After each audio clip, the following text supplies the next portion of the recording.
think it's great. I think it's long overdue. I think the move from 7-a-side to 11-a-side was a big jump for a lot of players. So the introduction of the 9v9 level has been superb at that point. Also at the younger age group, the introduction of the 5-a-side as opposed to 7-a-side really enables kids to get more touches of the ball, a better feel for the game, and just really helps develop their skills from a playing perspective. I think the 9v9 element does present some challenges both to clubs and FA, local authorities and the range of partners. Clubs will undoubtedly have issues around the resources, so the size of goals, the pitch sizes, and being able to accommodate 9v9 pitches where they may have limited quality pitches. So I think that's one of the big issues. And what we don't want to see is that step up from 7-a-side to 9-a-side potentially resulting in fewer kids playing football.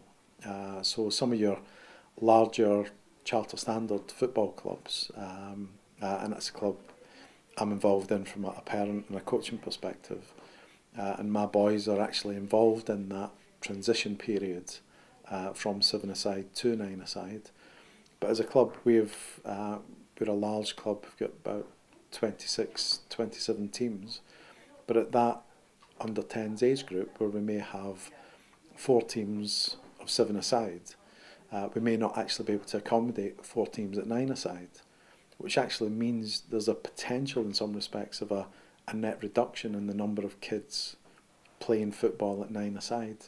So I think that's a risk and a challenge really that the FA needs to work with clubs to ensure that there are enough pitches, that the number of 9v9 teams can be accommodated, because actually what we don't want to see at the outset is fewer kids actually participating from that transition period from 7-a-side to 9-a-side. But I think it'll work its way through, and I think football will be far better for the introduction of the 9v9 game as part of the football's development. Overall, do you think there are issues also in terms of facilities management and facilities usage that need to be borne in mind? I think there always is, and it's always a battle and a struggle for any club to accommodate additional teams, and that's something that we've found in a lot of the work that we've done in relation to playing pitches, where there may be latent demand for teams, but they just don't have the quality and the number of available pitches to be able to accommodate those teams. So I think that will be a challenge, but the reconfiguration of pitches, how they are sorted out with clubs, is an ongoing challenge for clubs, and it will take a few years for them to work their way through the clubs, and clubs to get more of a balance from 5-a-side, 7-a-side, 9-a-side, right up to 11-a-side, especially for those larger clubs which do offer the complete player pathway. If you had to advise the FA, is there any practical suggestion you could give them to try and be successful in those challenges? Well, I think the FA is doing a hell of a lot at the moment in terms of working with clubs and ensuring clubs have got as much information about managing that transition as possible.